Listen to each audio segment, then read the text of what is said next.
It is the Matt McNeil Show on your Wednesday. Matt Robison is kind enough to join us, a writer, podcast host, political analyst who's focused on trends in demographics, psychology, policy, and economics that are shaping American politics. His work has been featured extensively in Newsweek, Alternate, and Raw Story. He's the co-host of Beyond Politics podcast with former Congressman Paul Hodes. You're doing a new thing here. This is a mini-series where you're kind of looking at the idea of political ads and how they influence us. Talk a little bit about that.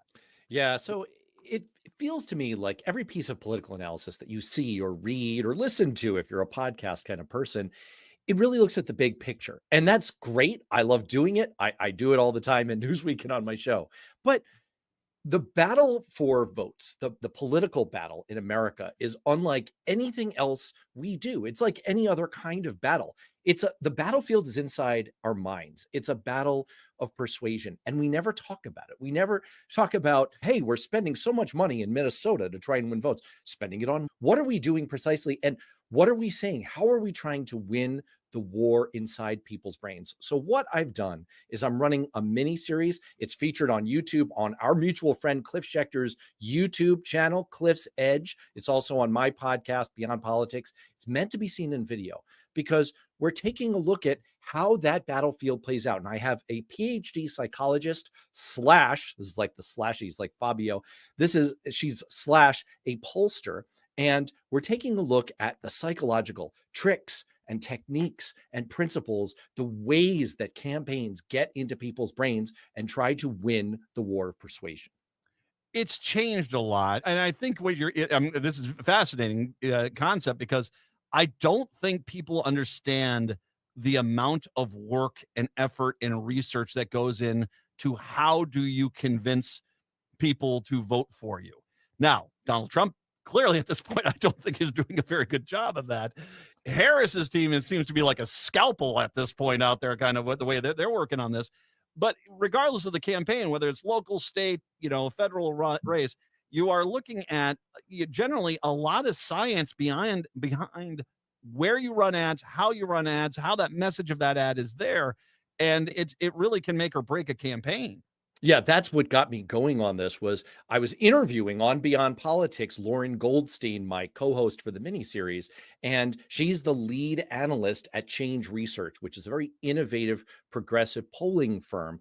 And they take this kind of deep science approach to really thinking through how messages make their way into our brains and what they do to our brains once they get there. And what you find is that when you really look at the psychology underlying what's going on in ads, and that's what we're doing, we take a look at ads and we look at them not from a kind of raw perspective. That's fun to do too. I like breaking down ads to say like, oh, that's awesome. That's awesome. And we do a little bit of that. But what we're mostly doing is we're asking questions like, why are they showing these kinds of images? Why does the script read this particular way?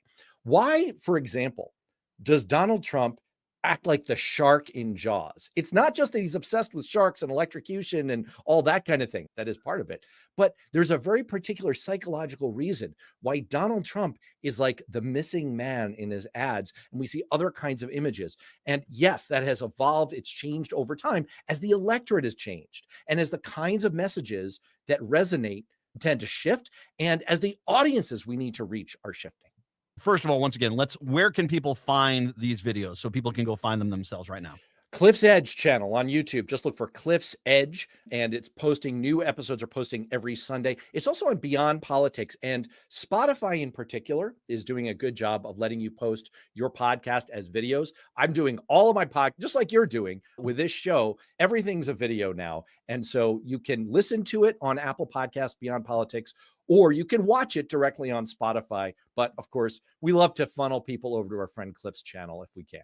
Of course, I started in this business. I was cutting reel-to-reel tapes with a razor blade. Okay, come on, man. This world is evolving.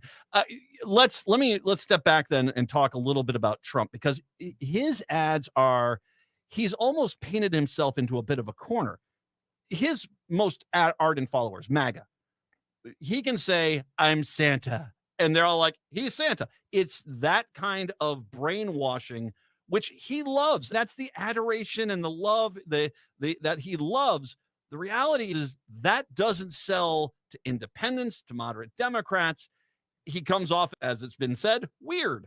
And so he is in an interesting dichotomy of how he tries to present himself while still maintaining that mentality of I'm just here to feed narrative validation to the people who love me most.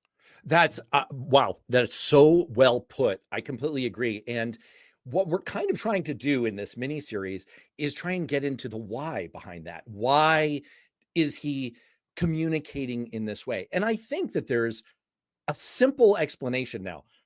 For every complicated problem, there's an answer that's simple and usually wrong. But in this case, I think it might be right. In Trump's, if you're playing the board and you're Trump's campaign, you do not win by expanding the electorate. Donald Trump's support, if you look at any polling average over the last 10 years, his support is very steady. It's very steady. He does not have a lot of room to grow. Everything you see in Trump's communication is about negativity, fear, and turning people off. What do we know about undecided voters in America right now? The undecided voters in any polling sample, New York Times, Siena poll has been great on this. They're really tuned out and they're really turned off. They don't like consuming political content. They hate politics. They hate the political system.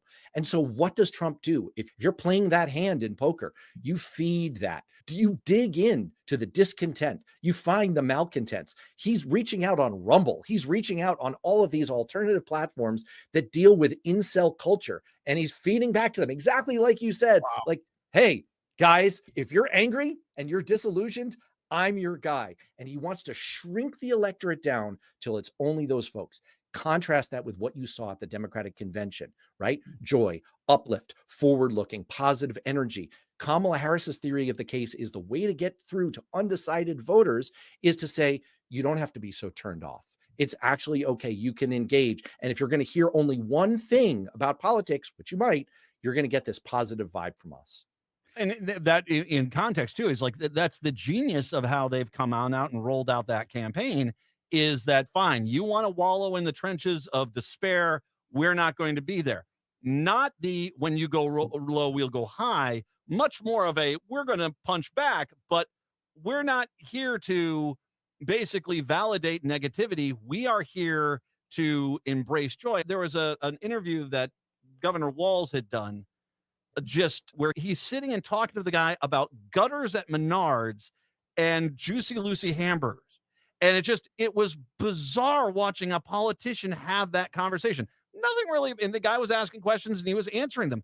It just a very down to earth, relatable, enjoyable conversation to hear a politician who is the vice presidential candidate just talk like anyone, you or me, anyone. And I think that by going at that tone and that direction, it is a real effective counterpunch to Johnny Angry over there.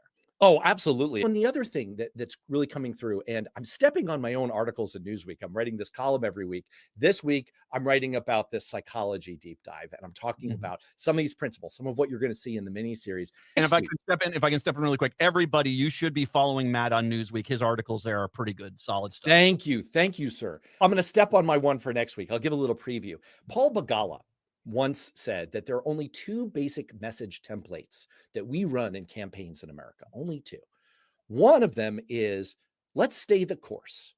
And the other one is, it's time for a change. Now, Kamala Harris has somehow, in the course of the last 4.5 weeks since Joe Biden stepped back, and over the course of the Democratic convention, somehow performed this rite of mystical transubstantiation where she has become the change candidate. How is the sitting vice president of the United States the change candidate? I don't know how she did it, but she did it.